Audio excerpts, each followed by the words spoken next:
16ই June যারা কৃষ্ণ দিবস তৈরি করেছিল, বিপরীতে 16ই জুনকেই আমরা দাঁড় করতে পারি গণমাধ্যমের স্বাধীনতার প্রাতিষ্ঠানিক কাঠামোর দিক। ফ্যাসিবাদ এবং স্বৈরতান্ত্রিক মানসিকতার বিপরীতে গণতান্ত্রিক মূল্যবোধের এর চাইতে কোনো মধুর প্রতিশোধ আর হতে পারে না। ন্যাশনাল এডিটর্স কাউন্সিলের আহত আজকের এই সেমিনারে সম্মানিত সভাপতি, আমাদের দেশের একজন অকুতোভয়ী সম্পাদক, যিনি তার সততা, সাহস এবং প্রজ্ঞার কারণে ইতিমধ্যেই দেশবাসীর কাছে শ্রদ্ধা এবং ভালোবাসা অর্জন করেছেন। বিশেষ করে ফ্যাসিবাদ বিরোধী দীর্ঘ একটা বন্ধুর সময় পর্বে মানুষের মধ্যে যারা আশাকে ধরে রেখেছেন এবং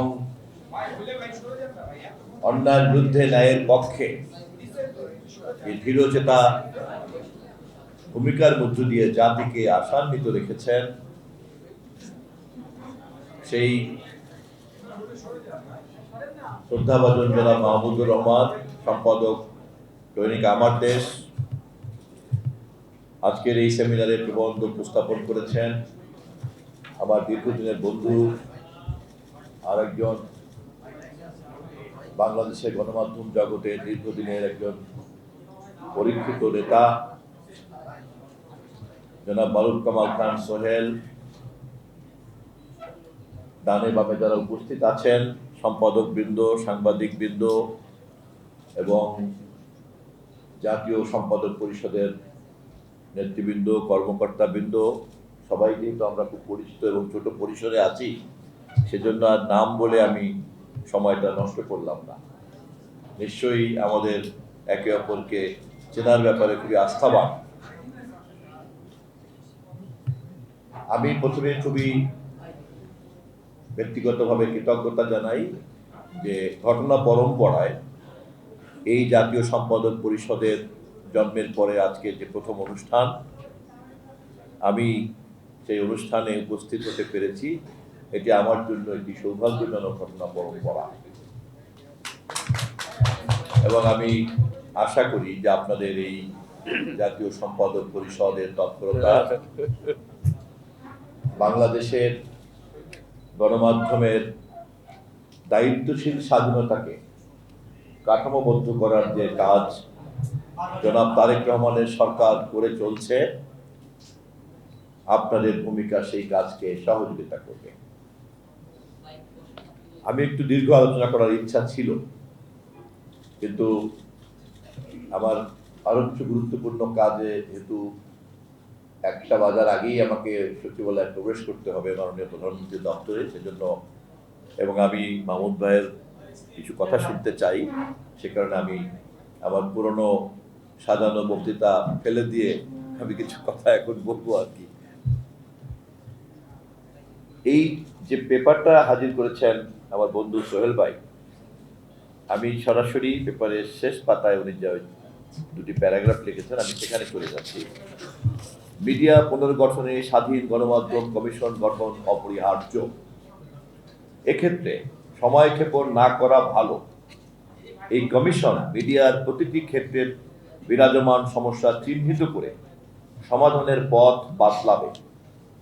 তারা নীতি, আইন ও কাঠামো প্রণয়ন করবে। মিডিয়ার ও সাংবাদিকদের বিপথগামিতা এবং অপসাংবাদিকতার পথ বন্ধ করবে। পেশাগত ও বাণিজ্যিক উভয় দিক দিয়ে মিডিয়া বিকাশের ব্যবস্থা দেখাবে। পেশাগত উৎকর্ষতা এবং এথিক্যাল জার্নালিজমকে এগিয়ে দিবে। গণমাধ্যমের স্বাধীনতা নিশ্চিত করবে। সংশ্লিষ্ট প্রতিষ্ঠানগুলোকে সক্রিয় ও শক্তিশালী করবে। সর্বোপরি রাষ্ট্রের গণমাধ্যম সংক্রান্ত নীতি কৌশল নির্ণয় করবে। আপনারা জানেন, হুসাইন মোহাম্মদ এরশাদ সাহেব প্রধানমন্ত্রী ও খ্যাতনামা রাজনৈতিক নেতা আতাউর রহমান খানের নেতৃত্বে প্রেস কমিশন গঠন করেছিল। সেই কমিশনের রিপোর্ট ও সুপারিশ কখনো আলোর মুখ দেখেনি। তবে ওই উদাহরণ মাথায় রেখেই সাবেক একজন বিজ্ঞ প্রধান বিচারপতির নেতৃত্বে গণমাধ্যম কমিশন গঠনের আহ্বান জানাচ্ছি। কমিশনে তথ্য ও আইন মন্ত্রণালয়, ন্যাশনাল এডিটর্স কাউন্সিল, সংবাদপত্র সেবীদের বিভিন্ন ট্রেড ইউনিয়ন ও জাতীয় প্রেস ক্লাবের প্রতিনিধি থাকতে পারে।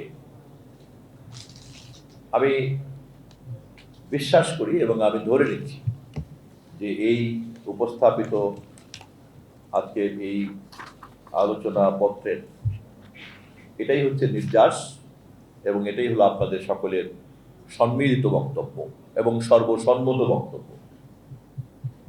এবং এরকম একটি লিখিত সম্মিলিত সর্বসম্মত বক্তব্য ন্যাশনাল এডিটর্স কাউন্সিলের পক্ষ থেকে তথ্যমন্ত্রী হিসাবে আমার হস্তগত হওয়ার কারণে আমার বর্তমানের চলমান যে গণমাধ্যম কমিশন গঠন করার তৎপরতা নিঃসন্দেহে তা অনেক বেশি বেগবান হচ্ছে।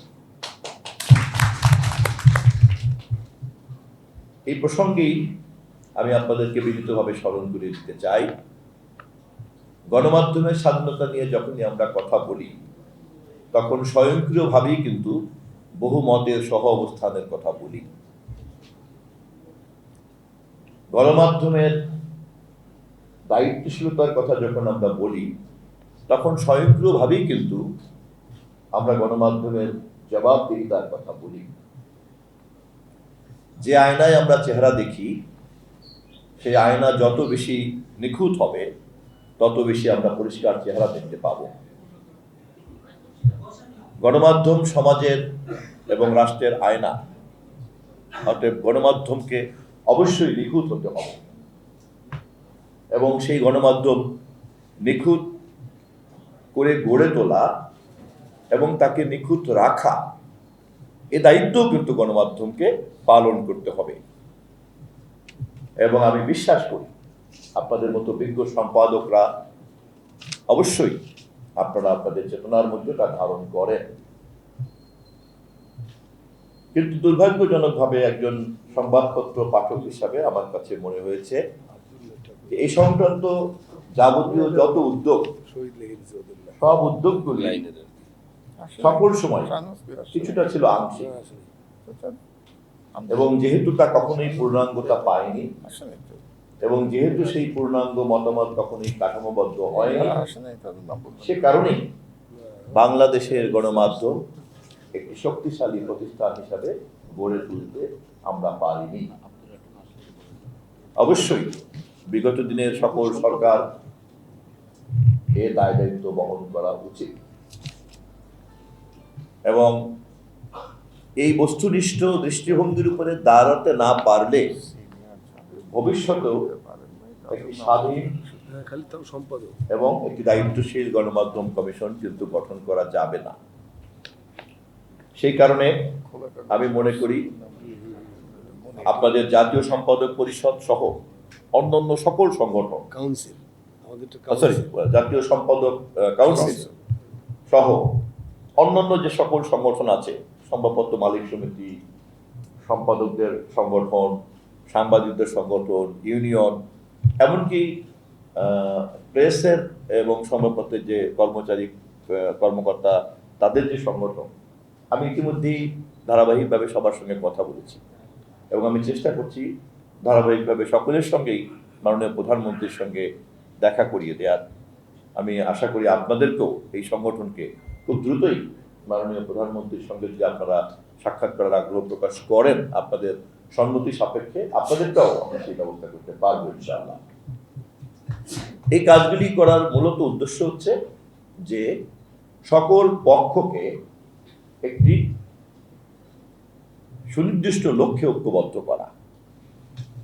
কারণ আমরা যদি শুরুতে আমাদের লক্ষ্যের ব্যাপারে ঐক্যমত তৈরি করতে না পারি এবং সংশ্লিষ্ট সকল অংশীদারদেরকে যদি একই পাতায় দাঁড় করতে না পারি, একই মঞ্চে দাঁড় করতে না পারি, তাহলে আমরা এই কঠিন কাজটা অতীতে যে কারণে হয় নাই এবারেও কিন্তু সে কারণে আবার ব্যর্থতায় পর্যবসিত হতে পারে।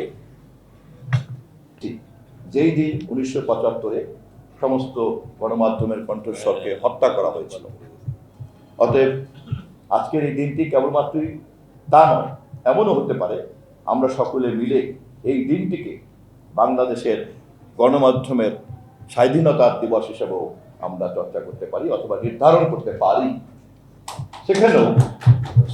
সেখানেও কিন্তু দেখা যাবে যে 16ই জুন যারা কৃষ্ণ দিবস তৈরি করেছিল, বিপরীতে 16ই জুনকেই আমরা দাঁড় করতে পারি গণমাধ্যমের স্বাধীনতার প্রাতিষ্ঠানিক কাঠামোর দিক। সম্ভবত ফ্যাসিবাদ এবং স্বৈরতান্ত্রিক মানসিকতার বিপরীতে গণতান্ত্রিক মূল্যবোধের এর চাইতে কোনো মধুর প্রতিশোধ আর হতে পারে না।